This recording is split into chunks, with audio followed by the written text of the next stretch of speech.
Restraining a patient should never be your first course of action. It should only be used when you have exhausted all other options. Verbal de-escalation should always be the goal. Simple techniques, like reflective listening, can be very effective.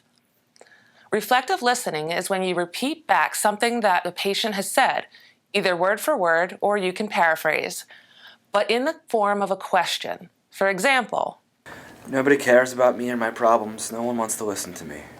okay, so what I'm hearing is that you feel like you don't have anyone to talk to about this. Is that right? Yeah. This technique helps the patient feel heard, and everybody wants to feel heard, right? In some patients, this may even cause a degree of emotional relief, allowing for more clarity of thought.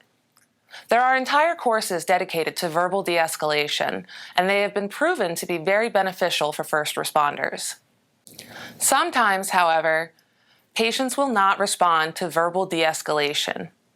If these patients have presented themselves as a danger to themselves or others, then they have to be transported to a crisis screening center.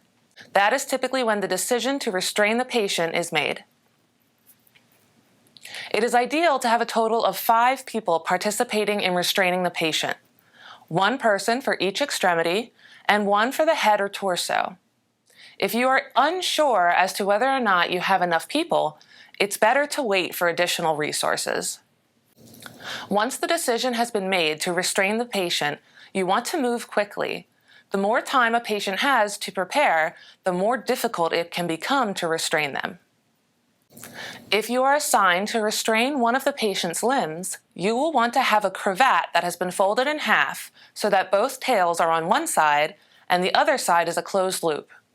Wrap the closed loop end around the wrist and then pull the cravat tails through the loop. As the patient pulls against your cravat, the knot will tighten and you will immediately obtain some control over the extremity. To fully secure the extremity, take the 2 tails of the cravat and tie them around the frame of the stretcher. It is very important that the restraints are tied to the frame of the stretcher, since other parts may become detached with enough force. After you have secured all 4 extremities, you need to evaluate pulse motor sensation, or PMS, in each extremity. PMS should be reevaluated every 5 minutes during transport for restrained patients. If you are assigned to the head or torso, your job is to keep the patient's head and shoulders down against the stretcher. With their head and torso pinned flat, it is significantly more difficult for the patient to achieve the momentum necessary to get off of the stretcher. Think of a turtle stuck on its back. It's a similar principle. Just make sure that you do not, in any way, compromise the patient's airway.